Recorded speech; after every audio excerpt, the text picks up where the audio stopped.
오늘도 우리 하나님께 영광을 올려드리기 위해 이 귀한 자리에 나오신 한 분 한 분을 주님의 사랑으로 사랑하며 환영합니다. 우리 잠깐 기도하면서 우리 예배 시작하겠습니다.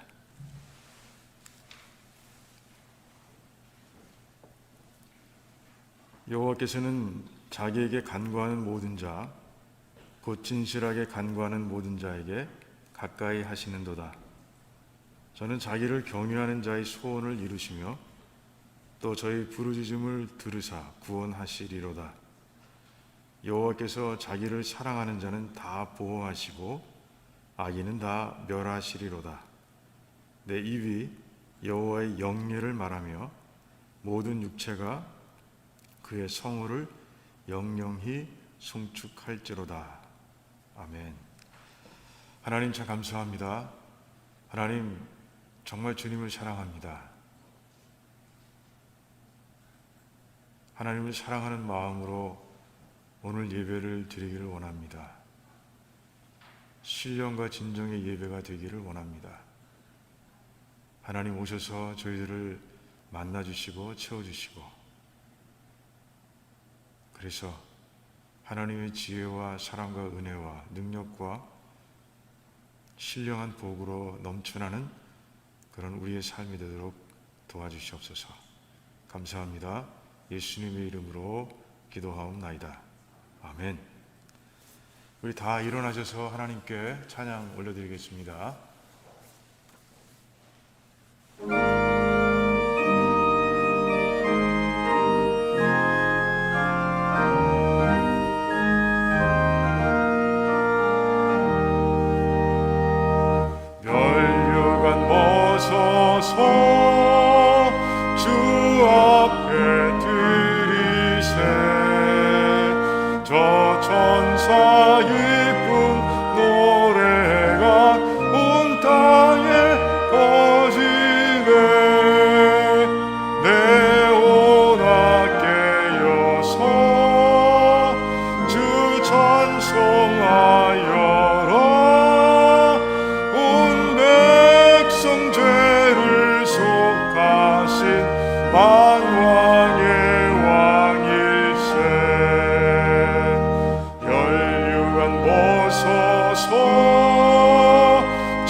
전쟁 그치고 참 평화 오겠네. 주 보좌 앞에서 온 백성 엎드려 그 한량없는 영광을 늘 찬송합니다.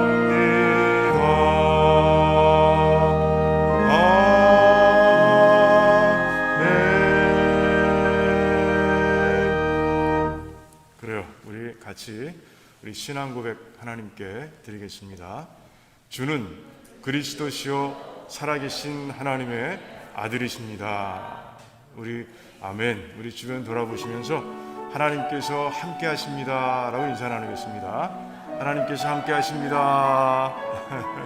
하나님께서 함께 하십니다. 우리 다 자리에 앉으시고요. 우리 박영부 안수장님 나오셔서 대표 기도해 주시겠습니다.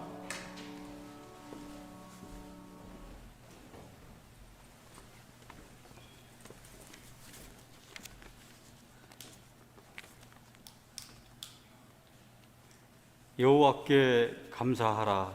그는 선하시며 그 인자하심이 영원함이로다.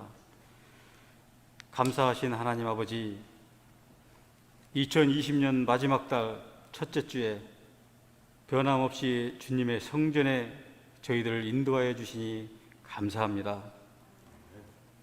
오늘 거룩한 성찬식을 통하여 우리의 마음을 정결케 하여 주옵시고 주님의 영광을 보게 하여 주시옵소서. 또한 우리의 입을 정케 하사 주님의 영광을 찬양하게 하옵소서. 아버지, 코로나19로 인해 모든 상황이 어려움에 있지만 힘든 가운데서도 주님만 바라보며 진리의 말씀을 통해 은혜 속에서 살 수 있도록 저희들을 인도하여 주시옵소서. 은혜가 풍성하신 하나님 아버지, 이 시간 예배드리는 모든 심령 한 사람 한 사람 하나님을 만나고 주님의 음성을 듣는 귀한 시간이 되게 하여 주시옵소서. 모든 하나님의 백성들이 거룩한 예배자로 보좌 앞에 담대히 나가게 하옵시고 신령과 진정으로 드리는 예배가 되게 하여 주시옵소서. 사랑이 많으신 아버지, 우리 교회 모든 성도님들에게 은혜를 베푸사 지금 이 시간에도 또 남은 12월 달도 내년 한 해도 기도가 끝이지 않게 하여 주시고 지혜와 성령의 영을 부어주셔서 하나님의 뜻을 분별해 하나님을 기쁘게 해드리는 귀한 삶을 살게 하여 주시옵소서. 모든 선한 일에서 열매를 맺으며 실천하는 저희들이 되게 하여 주시옵소서. 좋으신 하나님 아버지, 우리 두란노 침례교회를 통하여 하나님 나라의 축복의 통로가 되게 하여 주시옵소서. 우리 교회가 주님의 복음으로 인하여 부흥되기를 간절히 기도합니다.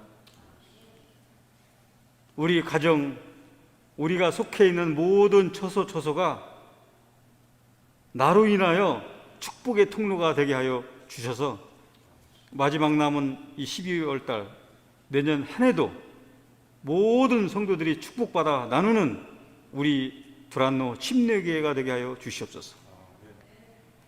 오늘도 예비하신 주님의 복된 말씀을 들고 단위에 서시는 우리 담임 목사님께 성령의 능력을 주셔서 우리들 모두가 은혜가 넘치게 하여 주옵시고 하나님의 신령한 비밀을 깨달아 성령 충만한 주님의 귀한 자녀가 될 수 있게 하여 주시옵소서. 예배를 통하여 주님을 만나기를 원하오며 감사하신 예수님의 이름으로 기도드리옵나이다.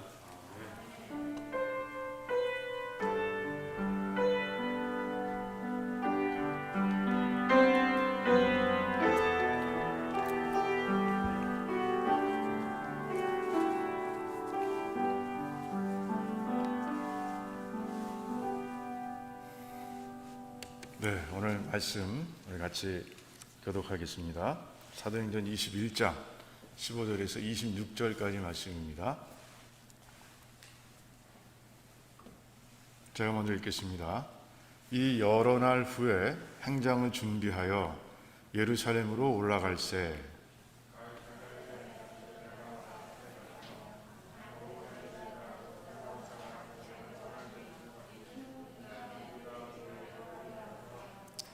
예루살렘에 이르니 형제들이 우리를 기꺼이 영접하거늘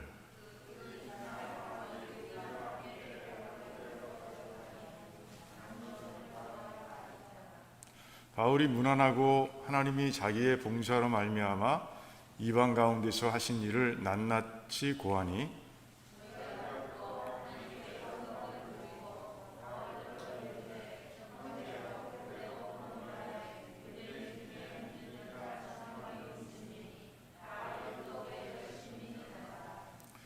내가 이방에 있는 모든 유대인들을 가르치되 모세를 배반하고 아들들에게 할례를 하지 말고 또 규모를 지키지 말라 한 다음을 저희가 들었도다.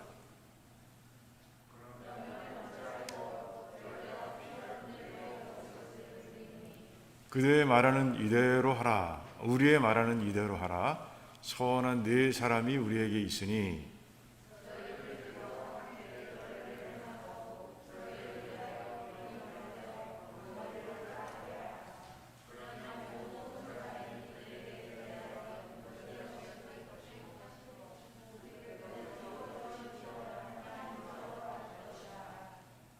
주를 믿는 이방인에게는 우리가 우상의 제물과 피와 목매어 죽인 것과 음행을 피할 것을 결의하고 편지하였느니라 하니 바울이 이 사람들을 데리고 이튿날 저희와 함께 결례를 행하고 성전에 들어가서 각 사람을 위하여 제사 드릴 때까지의 결례의 만기된 것을 고하니라.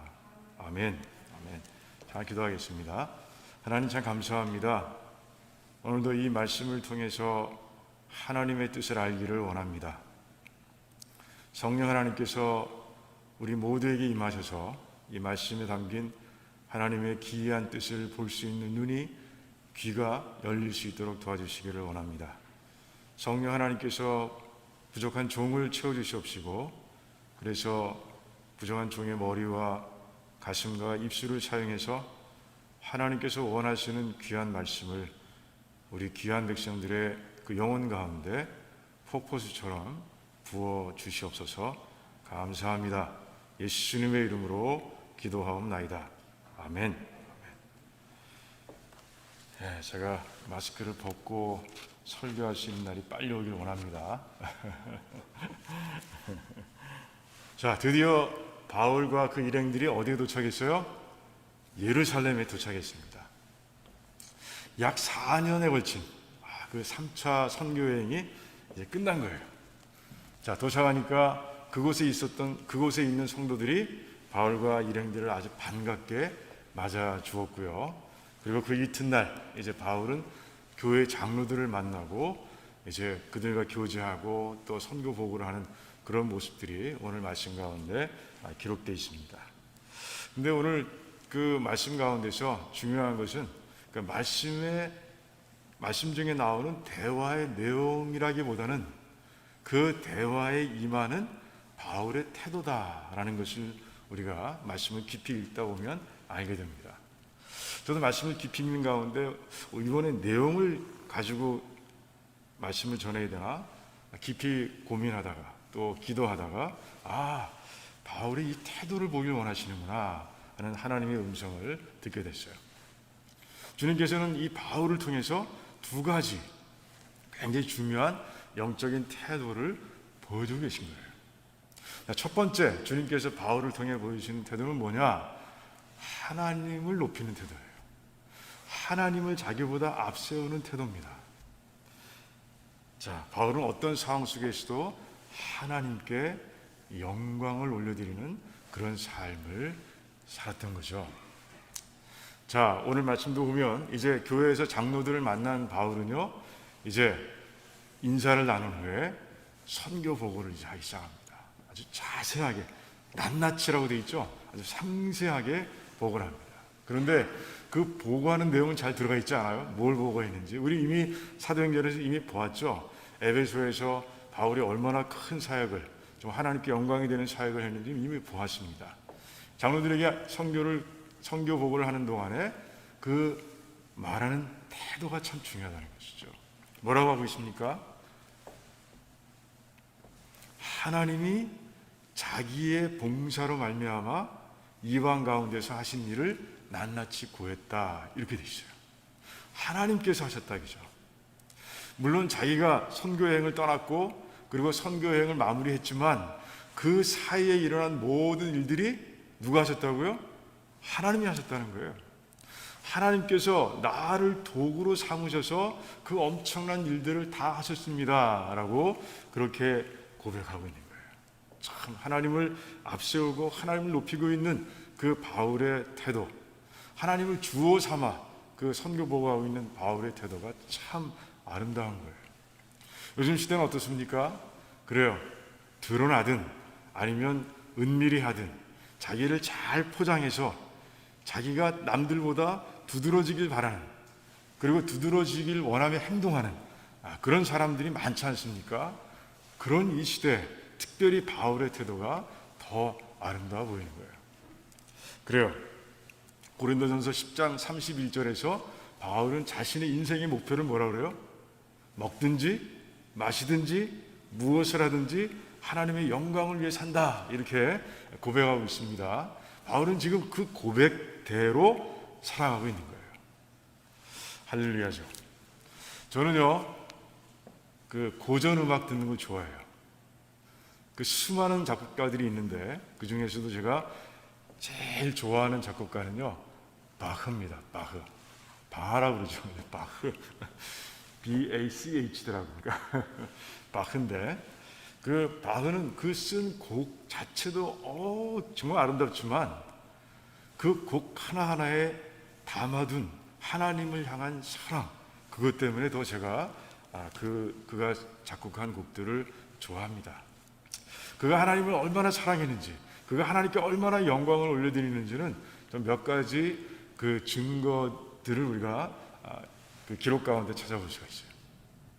첫 번째 기록은 그의 아내 안나 막달레네가 쓴 그 뭐라 그럴까요? 작은 기록, 지금 남아 있는데 기록을 통해서 우리가 볼 수 있어요. 제가 한번 읽어드릴게요. 그녀의 감정을 그대로 전달해야 되기 때문에. 그가 마태 순환곡을 작곡하고 있던 어느 날 간단한 음식을 준비해서 그의 작업실로 조용히 들어갔습니다. 그는 내가 들어온 것도 모른 채 작곡에 집중하고 있었습니다. 나중에 안 사실이지만 그때 그는 곡의 마지막 부분, 즉 예수님의 십자가 죽음을 노래하는 골고다여 라는 알토 솔로 부분을 작곡하고 있었습니다. 그런데 그의 안색이 평소와 달랐습니다. 자세히 보니 그의 눈에서 시작된 눈물이 뺨으로 흘러내리고 있었고 그의 표정은 슬픔으로 가득했습니다. 마치 주님께서 달리신 십자가 앞에 직접 서 있는 듯한 그의 감정이 내게 고스란히 전해져 왔습니다. 나는 조용히 밖으로 나와 그의 방문 옆 계단에 앉아 울고 말았습니다. 그래요. 바울의 하나님을 향한 사랑이 얼마나 큰 것이었는지 아주 간접적이지만 아주 절절하게 우리가 알 수 있는 그런 기록이죠. 그것뿐이 아니에요. 그 바울이 작곡한 직접 쓴 그 악보들이 좀 남아 있는데 그 악보들을 통해서도 우리는 그의 하나님을 향한 사랑, 하나님께 영광을 돌리는 삶을 우리가 볼 수 있어요. 그는 성경 말씀을 주제로 해서 이제 칸타타, 그리고 오라토리오, 그리고 순환곡 등의 형식으로 많은 곡을 작곡했어요. 칸타타만 해도 300곡이 넘어요. 그런데 그 악보들에 그 두 개의 이니셜을 그가 써놓고 있는 것을 우리가 발견하게 됩니다. 맨 첫 장의 왼쪽 위편에는 뭐라고 써 있느냐? JJ라는 이니셜이 있어요. 그리고 악보의 맨 마지막 오른쪽 하단부에는요, 이제 SDG라고 써 있는 것을 이제 연구가들이 발견한 거예요.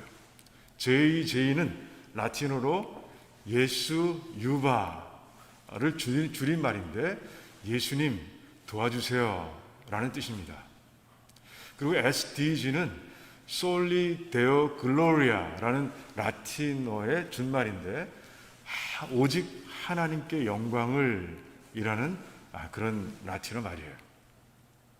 또한 다른 그 악보에서도요, 그 이니셜을 발견하게 되는데 뭐라고 써놨느냐? INJ in nomine 예수라는 라틴어인데요. 그것은 예수님의 이름을 위해서라는 그런 뜻이에요. 그러니까 바흐는 작곡할 때 정말 하나님 중심으로 작곡을 한 거예요. 그러니까 하나님의 영광을 위해서, 그리고 하나님의 도우심을 받아서 그는 작곡을 한 거죠. 그러다 보니 그의 음악 세계에서는요, 하나님의 사랑과 하나님께 드리는 영광과 하나님의 인자하심과 하나님의 은혜, 이 모든 것들로 아주 넘쳐나는 것을 우리가 알 수 있게 돼요. 그 바하의 음악을 들은 사람들은 제가 무슨 말씀을 하는지 아실 거예요. 그래요. 그래서 바하의 그 음악을 제가 좋아합니다. 그래요. 정말 주님께서 바울을 통해서 이제 이런 말씀을 하셨죠. 로마서 8장 28절의 말씀, 여러분 다 잘 아시죠? 하나님을 사랑하는 자, 그의 뜻대로 부르심을 입은 자들에게는 모든 것이 합력하여 선을 이룬다라고 기록되어 있어요. 무슨 얘기입니까? 우리의 인생이 그렇다는 거예요. 그러니까 믿는 자의 인생은 하나님의 주권 가운데 있으며 하나님의 섭리 가운데 있음을 아주 분명하게 이제 선포하고 있는 하나님의 말씀이죠. 우리가 그 사실만 안다면 우리는 정말 모든 일, 우리의 인생에서 일어나는 모든 일 가운데서 하나님께 영광을 올려드릴 수 있는 것이죠. 그렇습니다. 바울뿐이 아니에요. 바울뿐이 아니에요. 우리도 마찬가지라는 것이에요. 이제 일어나는 모든 일들의 주어를 이제 하나님으로 삼아서 우리의 삶을 고백할 수 있는 그런 삶을 우리들이 살아가야 된다는 것이에요. 그럴 때 우리의 삶은요, 또 다른 간증거리를 넘쳐나게 되고요, 또 다른 그 하나님께서 하신 스토리로 넘쳐나게 돼 있는 거예요. 그래요. 오늘부터 우리 성도님들, 우리 두란노 식구들, 하나님께서 하셨습니다 라는 이 문장이 입에서 떠나지 않는 그런 귀한 삶이 되시길, 그래서 하나님께 매번 늘 항상 영광을 올려드리는 그런 아름다운 삶을 살아가시기를 주님의 이름으로 축원합니다. 자, 두 번째, 주님께서 바울의 삶을 통해서 우리들에게 주시는 교훈은요, 교회와 성도들을 먼저 생각하는 이해와 배려의 삶입니다. 자, 오늘 말씀을 보니까 이제 선교보고를 다 들은 다음에 교회 장로들이 자기 마음속에 품고 있는 문제를 이제 바울에게 얘기합니다. 너도 알다시피 유대인으로서 크리스찬이 된 사람이 수만 명인데 너의 선교에 대해서 오해하고 있다. 바울이 선교지에서 이제 그 모세를 배반하고 아이들에게 할례 주는 것을 행하지 못하게 하고, 그리고 규모라는 건 율법이죠. 율법을 지키지 말라고 그렇게 가르친다는 소문을 들은 거예요. 그래서 우리가 고민인데, 자, 정말 어떻게 해야 할지 잘 모르겠다라고 하면서, 하지만 이 방법이 최선인 것 같다라고 장로들이 이제 해결책을 제시하는 모습을 보게 됩니다. 그런데 그 해결책이라는 것이 그래요, 바울이 받아들일 만한 것인가 하는 생각을 하게 됩니다. 바울이 받아들이기 쉽지 않은 그런 해결책인 거예요. 해결책이 뭐예요? 이제 지금 이 성도 가운데서 이제 결례, 뭐라 그러죠? 그러니까 나시린이죠. 하나님께 서운하고 이제 그 머리를 기르고 있는 사람들이 있는데, 그 사람들이 이제 그 결례 행사가 끝날 때가 멀지 않았다는 것이죠. 그 예식이 끝날 때가 얼마 남지 않았다는 거예요. 근데 그들과 함께 결례의 행사를 하고 예식을 치르고, 그 대신 그들이 부담해야 할 비용을 네가 다 부담하면 좋겠다. 그러면 너의 행동하는 그 모든 것을 보고, 아, 바울도 율법을 지키는 사람이구나 라는 것을 보고 듣게 될 것이며, 그러면 오해가 풀릴 것이다 라는 것이죠. 바울은 어떤 사람입니까? 바울은요, 굉장히 straightforward한 사람이에요.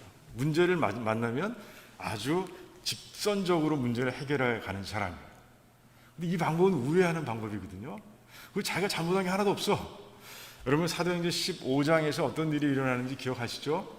이제 1차 선교 여행 때 도중에 도망갔던 마가를 2차 선교 여행에서 이제 데려가느냐 말아야 되느냐, 이 문제를 가지고 바나바하고 그래 치열하게 다투잖아요.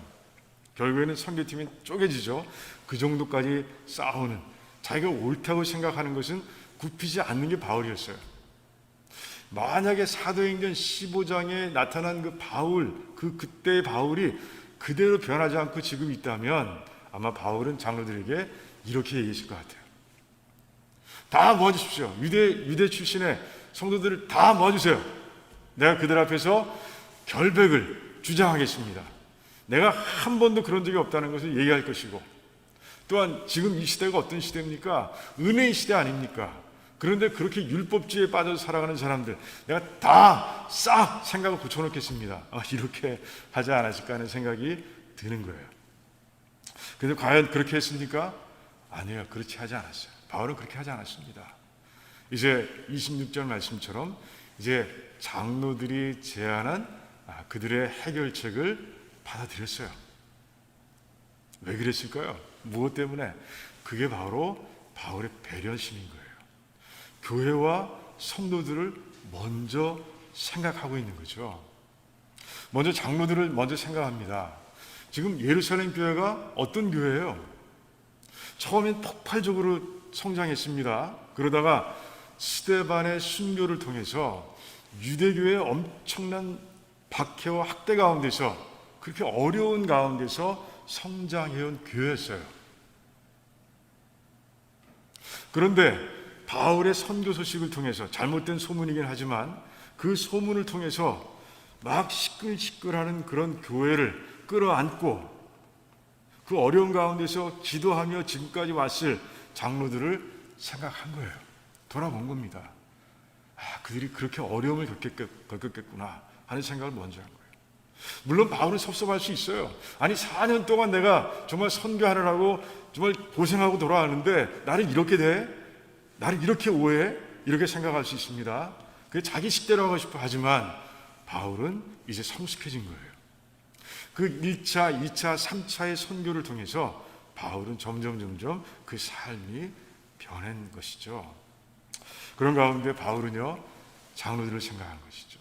그런 가운데 그 어려운 가운데서 깊이 오랫동안 기도했을 우리 장로들, 그리고 하나님께서 이제 장로들에게 주셨을 그 해결책, 이 모든 걸 그냥 바울은 받아들인 겁니다.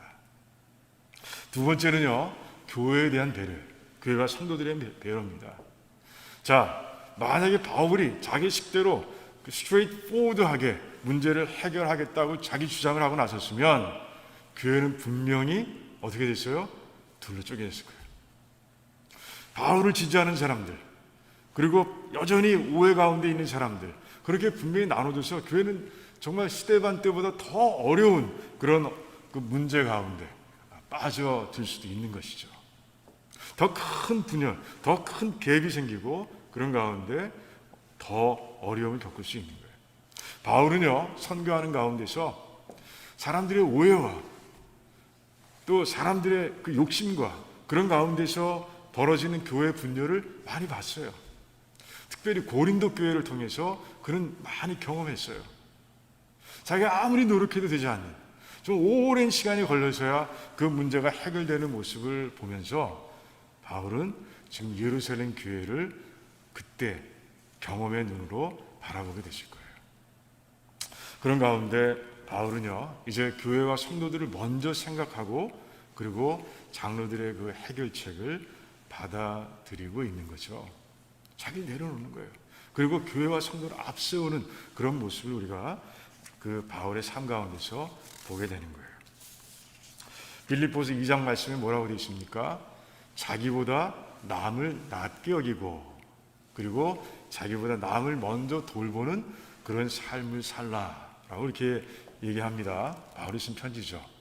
지금 바울은요, 그 말씀을 그대로 실천하고 있는 거예요. 여러분 그 1700년대 중반이죠. 그때 존 울맨이라는 사람이 있었어요. 그 사람은 퀘이커 교도였습니다. 그의 생업은 제단사, 그렇게 제단사로 살아가고 있었습니다. 근데 그는요, 늘 마음에 불편함이 있었어요. 퀘이커가 믿고 있는 성경은 모든 인간은 평등하답니다. 모든 인간은 예수님 안에서 똑같다.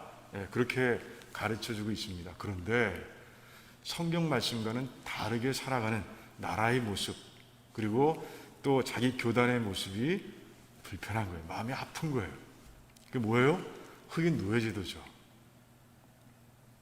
다른 사람들은 몰라도 그래도 퀘이커 교단, 자기가 믿고 있는 그 교단만큼은 정말 그 문제에 있어서 자유로웠으면 좋겠는데 자기 형제들도 주변을 돌아보면 흑인 노예를 부리는 것을 아주 당연하게 생각하고 있는 거예요.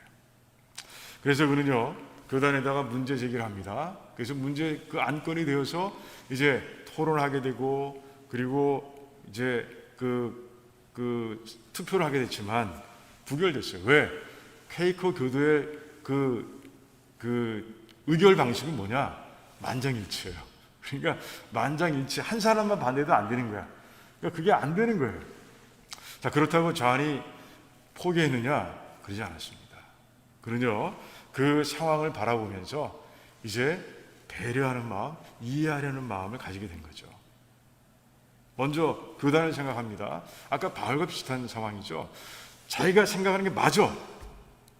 그래도 존은요, 정말 투쟁이라든가 갈등을 방법으로 삼지 않고 조용한 개혁을 방법으로 삼습니다. 왜?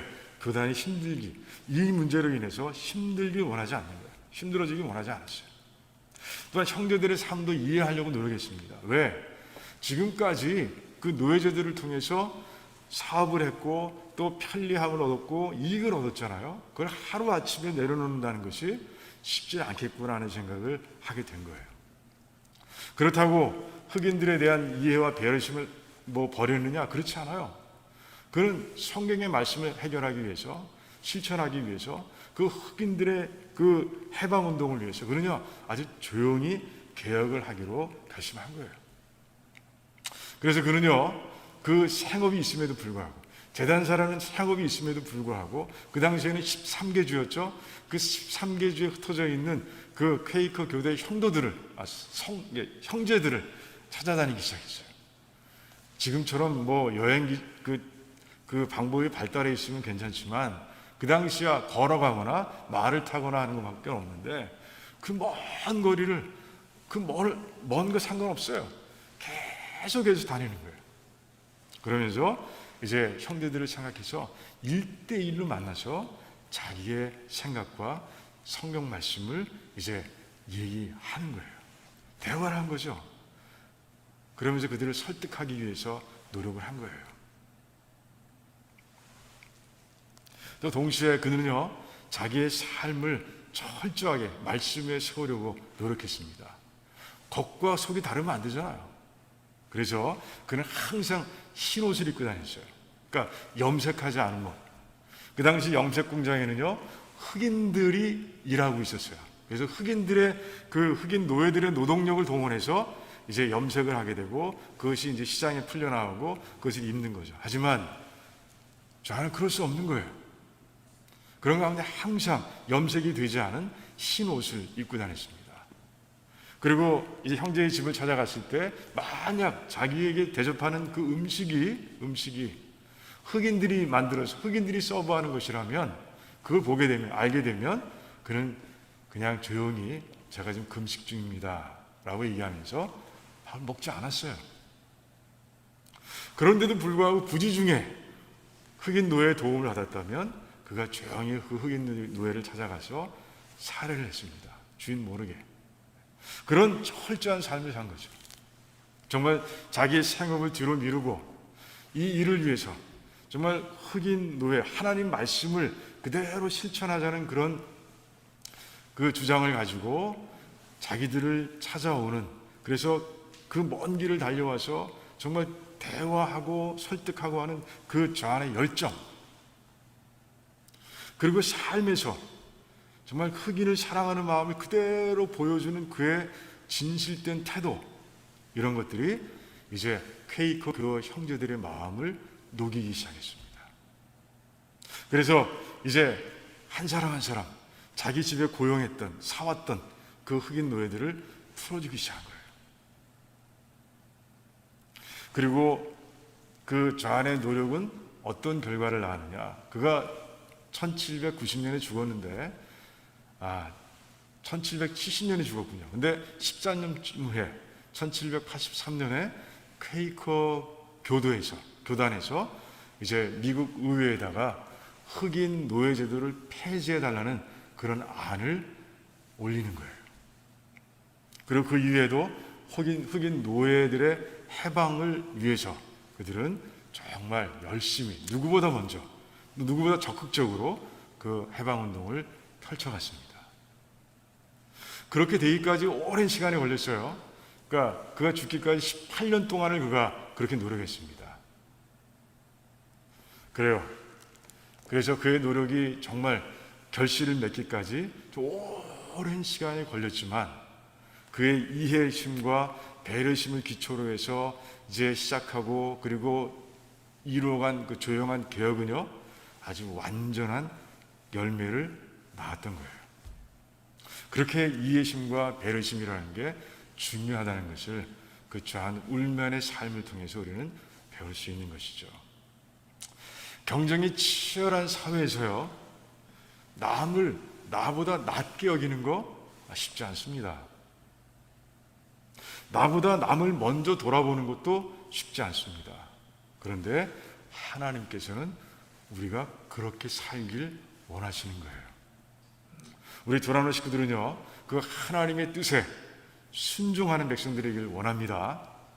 그래서 우리가 그런 삶을 살아가는 가운데 남을 낮게 여기고 남을 먼저 돌보고 하는 삶을 살아가는 가운데 정말 사회가, 우리가 속한 사회가 변하는 모습, 좌한 울면이 속했던 퀘이커 교단이 변화됐듯이, 그리고 바울이 속한 그 공동체가 변화됐듯이 우리가 속한 공동체, 교회뿐이 아니라 내가 속해 있는 어떤 공동체든지 그렇게 하나님의 사랑 가운데서 변화되는 그런 놀라운 모습을 보면서 우리 하나님께 영광을 올려드리는 그런 귀한 삶들이 되시기를 주님의 이름으로 축원합니다. 기도하겠습니다. 우리 같이 기도하기를 원합니다.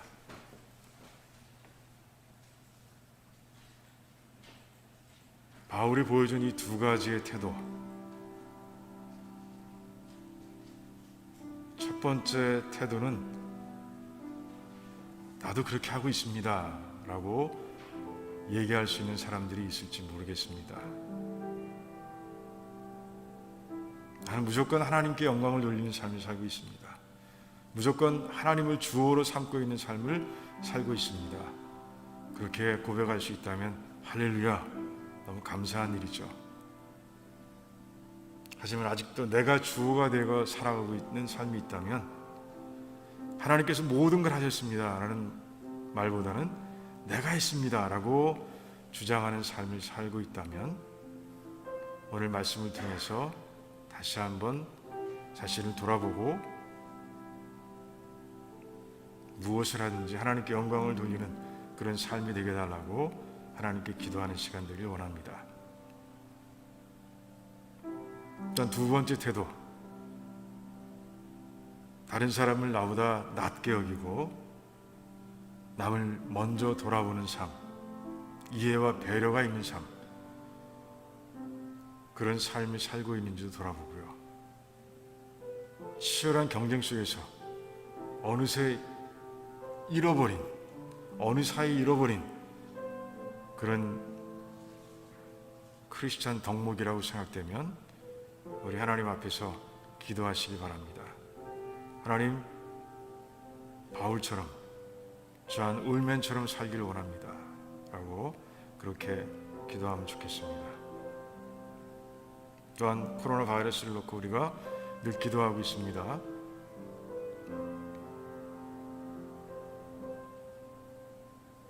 그 기도를 오늘도 같이 드리길 원합니다. 우리의 믿음이 정금과 같이 되도록 서로가 중보기도로 묶여있는 가운데 도라노의 식구들이 다 강건하고 형통하게 이 어려운 시대를 살아가도록, 이겨내며 살아가도록 하나님의 능력에 의지해서 이 코로나 바이러스가 종식되는 모습을 빨리 보길 원한다고, 그래서 이 자리에 오랫동안 보지 못했던 우리 식구들 같이 보면서 또 같이 교제하면서 예배드리길 원한다고 우리 하나님께 간절히 기도하기를 원합니다. 우리 한번 같이 이 기도의 제목을 놓고 우리 묵상으로 한 2, 3분 정도 기도하겠습니다.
제가 마무리 기도하는 동안에 우리 성찬 준비, 성찬 위원 해주시면 감사하겠습니다.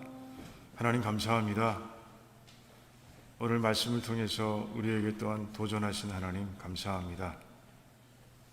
치열한 경쟁 속에서 또한 나 중심으로 살아가야 하는 사회 속에서 우리가 잃어버린 것들은 없었는지 다시 한번 돌아보게 하신 하나님께 감사를 드립니다. 이제는 오늘 말씀처럼 오직 하나님께 영광을, 또한 남을 나보다 낮게 여기고 또한 남을 먼저 돌아볼 수 있는 그런 삶을 살아가면서 우리가 속한 사회를 변화시키는 그런 삶이 되도록 하나님 저희들을 축복해 주시기를 원합니다. 오늘 이제 성찬을 하게 됩니다. 주님께서 십자가에서 이루신 그 귀한 것을 우리가 과연 누리고 있는지 돌아보기를 원합니다. 죄를 깨끗하게 씻어주셨고 우리를 의인으로 만들어주셨습니다. 하나님과의 관계, 또 우리 성도들 간의 관계를 화목하게 만들어주셨고 성령 충만한 삶으로 만들어주셨으며 하나님의 자녀로 세워주셨고 하나님의 나라를 상속하는 자들로 하나님께서 우리를 세우셨습니다.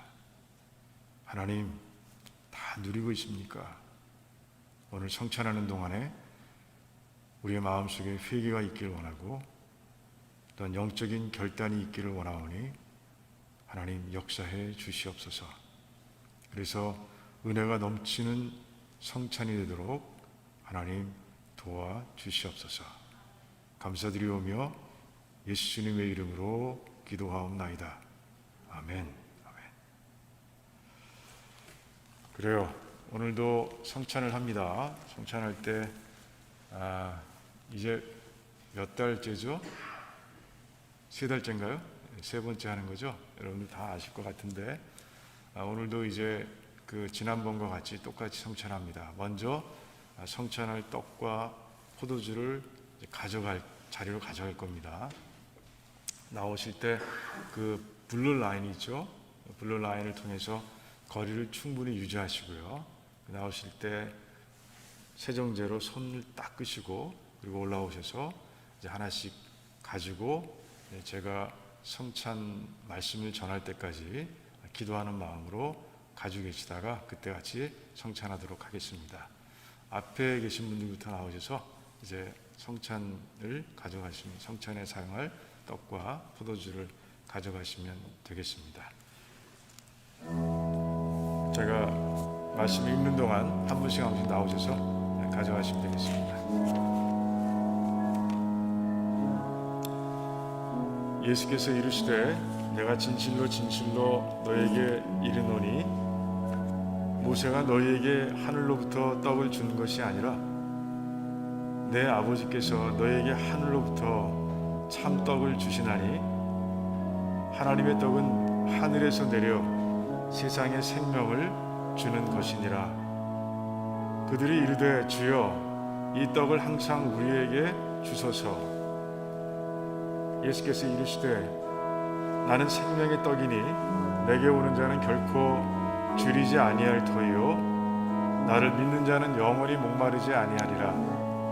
그러나 내가 너에게 이르기를 너희는 나를 보고도 믿지 아니하는도다 하였느니라. 아버지께서 내게 주시는 자는 다 내게로 올 것이요 내게 오는 자는 내가 결코 내쫓지 아니하리라. 내가 하늘에서 내려온 것은 내 뜻을 행하려 함이 아니요 나를 보내신 이의 뜻을 행하려 함이니라. 나를 보내신 이의 뜻은 내게 주신 자 중에 내가 하나도 잃어버리지 아니하고 마지막 날에 다시 살리는 이것이니라. 내 아버지의 뜻은 아들을 보고 믿는 자마다 영생을 얻는 이것이니 마지막 날에 내가 이를 다시 살리리라. 진실로 진실로 너에게 이르노니 믿는 자는 영생을 가졌나니 내가 곧 생명의 떡이니라. 너희 조상들은 광야에서 만나를 먹었어도 죽었거니와 이는 하늘에서 내려오는 떡이니 사람으로 하여금 먹고 죽지 아니하게 하는 것이니라. 나는 하늘에서 내려온 살아있는 떡이니 사람이 이 떡을 먹으면 영생하리라. 내가 줄 떡은 곧 세상의 생명을 위한 내 살이니라. 내가 진실로 진실로 너에게 이르노니 인자의 살을 먹지 아니하고 인자의 피를 마시지 아니하면 너희 속에 생명이 없느니라. 내 살을 먹고 내 피를 마시는 자는 영생을 가졌고 마지막 날에 내가 그를 다시 살리리니 내 살은 참된 양식이요 내 피는 참된 음료로다. 내 살을 먹고 내 피를 마시는 자는 영생을 가졌고 마지막 날에 내가 그를 다시 살리리니 내 살은 참된 양식이요 내 피는 참된 음료로다. 내 살을 먹고 내 피를 마시는 자는 내 안에 거하고 나도 그의 안에 거하나니 살아계신 아버지께서 나를 보내심에 내가 아버지로 말미암아 사는 것 같이 나를 먹는 그 사람도 나로 말미암아 살리라. 이것은 하늘에서 내려온 떡이니 조상들이 먹고도 죽은 그것과 같지 아니하여 이 떡을 먹는 자는 영원히 살리라. 성찬용 떡과 포도주를 받으신 분들은 자리에서 조용히 기도하시기 바랍니다. 그러면서 성찬의 의미와 그 그리고 내가 구원을 통해 받은 그 모든 축복들을 누리고 있는지 깊이 돌아보기를 원합니다.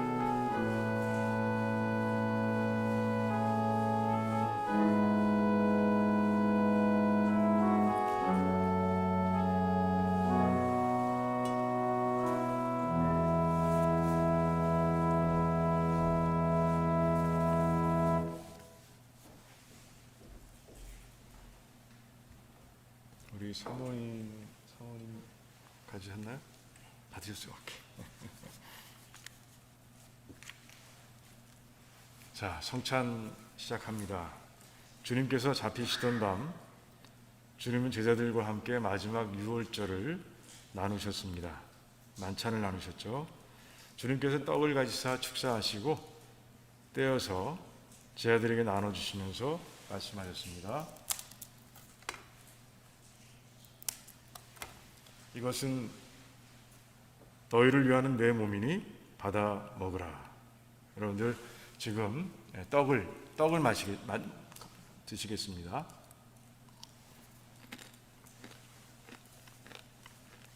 주님은 그 잔을 가지시고 제자들에게 나누어 주시며 말씀하셨습니다. 이 잔은 내 피로 세운 새 언약이니 이것을 행하여 마실 때마다 나를 기념하라. 이제 잔을 드시겠습니다.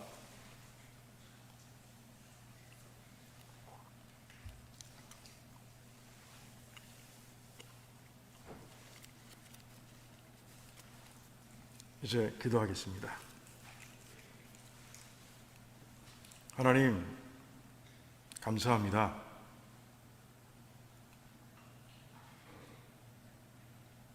매월 첫째 주일마다 이렇게 주님의 십자가를 생각하며 우리의 삶을 돌아보게 하시는 하나님께 감사를 드립니다. 세상의 바쁜 일상 속에서 우리가 누군지도 잊어버리고 우리가 받은 복이 무엇인지도 모르고 살아갈 때가 참 많습니다. 오늘 이제 성찬을 통해서 다시 한번 기억하고 다시 한번 결단하였사오니 이제 다음 성찬을 받을 때까지 하나님의 자녀로서 또 하나님 자녀답게 또한 구원의 백성으로서 우리가 행해야 할 것들, 우리가 누려야 할 것들을 다 담대하게 행하며 삶을 살아갈 수 있도록 하나님 도와주시옵소서. 그래서 성찬을 받을 때마다 그렇게 살게 하신 하나님을 감사하며 또한 하나님께 찬양과 영광을 올려드리는 성찬들이 될 수 있도록 하나님 저희들을 축복해 주시옵소서. 감사합니다.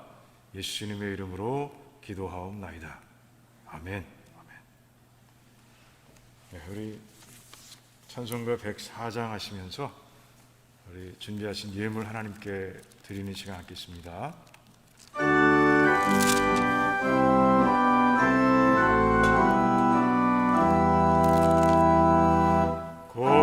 고도소서 임마누엘 오 구하소서 이스라엘 그 포로 생활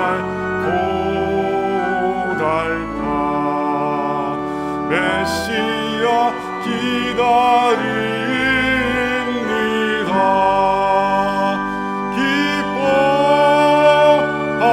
기뻐하라 이스라엘 곧 오시리라 임마누엘 곧 오소서 지혜의 주 온 만물 질서 주시고 참진리의 길 보이사 갈 길을 인도하소서. 기뻐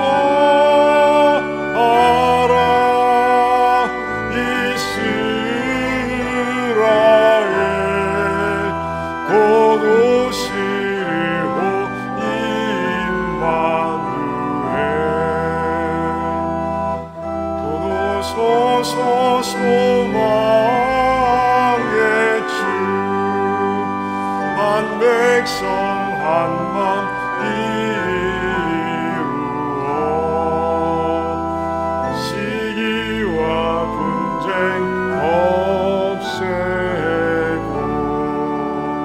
참 평화 채워 주소서 기뻐하라 이스라엘 곧 오시리 오 임마누엘 아멘. 할렐루야. 하나님 참 감사합니다. 지난 주간의 삶을 돌아볼 때 하나님의 사랑을 다시 한번 기억하게 됩니다. 우리를 그냥 두지 않으시고 함께 동행하시며 필요할 때 지혜와 능력을 부어주심으로 우리가 일상에 필요한 것들을 부어주시고 채워주셔서 어렵지 않게 하신 하나님께 참으로 감사를 드립니다. 주신 그 하나님의 은혜 가운데서 이제 하나님께 드려야 할 것을 믿음으로 구분하여 드리는 가운데 있사오니 이 예물에 담긴 우리 백성들의 믿음과 사랑을 보시고 하나님 그 삶들을 형통하게 강건하게 세워주시기를 원합니다. 또한 아버지, 이 예물이 사용될 때마다 오병이어의 기적이 일어나게 하시고 하나님의 사랑이 필요한 곳에 하나님의 뜻을 이루어야 되는 곳에 하나님 그렇게 사용되어서 하나님께 영광이 되는 예물이 될 수 있도록 도와주시옵소서. 이 어려운 시대를 살아가며 힘들어하고 있는 백성들이 있을 줄 믿습니다. 하나님 그들에게 임하시고 그들에게 특별한 지혜와 능력을 부어주셔서 하나님의 사랑과 은혜를 그 어려움 가운데서 가난한 심령으로 하나님 붙드는 가운데 체험할 수 있도록 하나님 도와주시옵소서. 감사합니다. 예수님의 이름으로 기도하옵나이다. 아멘. 우리 교회 소식 몇 가지 나누겠습니다. 그래요. 교회 그 코비드-19 대응, 제 마스크 쓴 거 보면 아시겠죠? 이 설교하고 이 대화를 나누는 중에 이 마스크를 쓰고 있으니까 이 페이셜 익스프레션이 얼마나 중요한지를 알게 됩니다. 그 페이셜 익스프레션을 보여줘야 되는데 그래야 한 20%는 더 여러분들에게 말씀을 더 전할 수 있는데 그걸 잊어버리고 하는 거예요. 여러분들 상상으로 보세요. 상상으로 이 마스크 뒤에 있는 페이셜 익스프레션을 보시고 상상으로 보시기 바랍니다. 아무튼 굉장히 불편한 시대를 살아가고 있는 거예요. 하지만 참아야 됩니다. 견뎌야 되고 이겨내고 인내해야 돼요. 이제 얼마 남지 않았습니다. 제가 생각하기에는 다음 내년도 상반기쯤에는 이제 많이 수그러들지 않을까 하는 생각을 하는데 그때까지 우리 인내하면서 같이 잘 지켜가면서 나와 있는 것도 지켜가면서 그렇게 우리가 달려가길 원합니다. 그리고 제일 중요한 건 서로를 위한 중보기도. 그게 우리에게 특효약이에요. 그래요. 백신이 개발되고 있지만 서로를 위한 기도, 이 마스크와 서로를 위한 중보기도가 우리 크리스찬들에게는 방역 대책입니다. 최고의. 그래서 서로를 위해 기도해 주시기 바라고요. 다른 것들은 다 우리가 늘 보던 것이고 운영위원회 오늘 모이는데 줌으로 오늘 저녁에 모이도록 하겠습니다. 그리고 목자 인도자 미팅 첫째 주 중요하죠. 12월 9일 날 우리 6시 반에 또 갖도록 하겠습니다. 달력은 다 가져가셨죠? 거의 대부분이 다 가져가신 걸로 알고 있는데 혹시 못 가져가신 분들은 누구에게 말씀드려야 되나? 사모한테 얘기하세요. 그러면 탁상용 2부와 벽걸이형 1부를 챙겨드릴 겁니다. EM에서 다 가져갔나? EM 다 가져갔죠? 오케이, 알겠습니다. 헌금은 늘 말씀드린 대로 온라인으로 예배 드리는 분들은 이렇게 페이트 오더 오브를 써셔서 메일로 보내주시거나 나오실 때 예배 참석하실 때 하나님께 드리면 되겠습니다. 다른 광고 없으면 우리 같이 다 일어나셔서 우리 마지막 찬송 126장 크리스마스 찬송이죠. 우리 계속 이제 크리스마스 찬송할 거예요. 마지막 찬송은 같이 하겠습니다.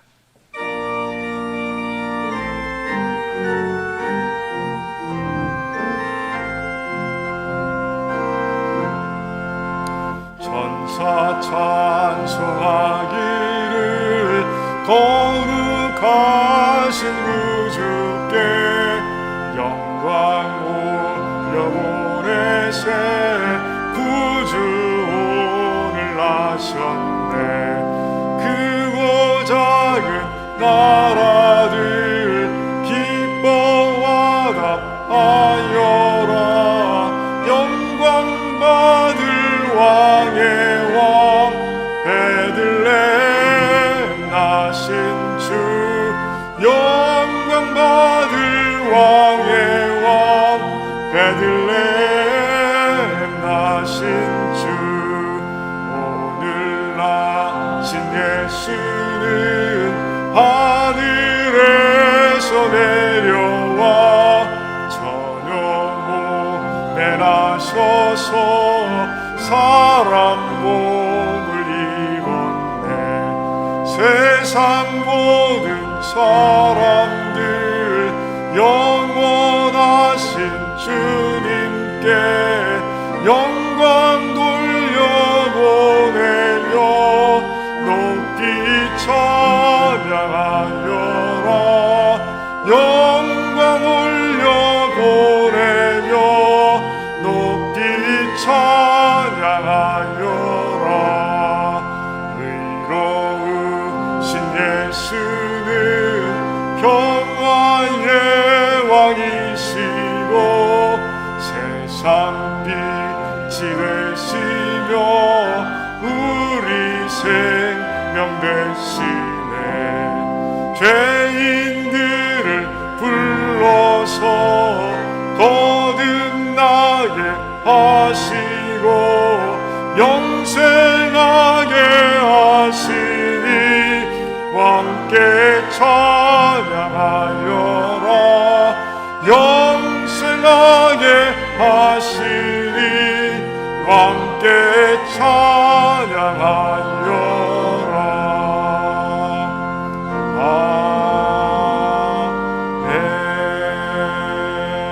아멘. 이제는 우리 주 예수 그리스도의 무한하신 은혜와 하나님 아버지의 그 끝을 알 수 없는 사랑하심과 성령 하나님의 교통하시고 교제하시고 감화하시며 능력 주심이 오늘 말씀처럼 우리도 주님을 닮아서 하나님께 오직 하나님께 영광을 올려드리며 이해와 배려의 마음으로 남을 나보다 낮게 여기고 남을 먼저 돌보는 그런 삶을 살기를 원합니다 라고 결단하는 우리 모든 성도들의 삶과 가정과 자녀들과 하시는 일들 위에와 주님께서 핏값으로 나신 두란노 침례교회와 페이트 루터런 철치와 이 땅에 세워진 모든 교회들과 선교지와 선교사님들 위해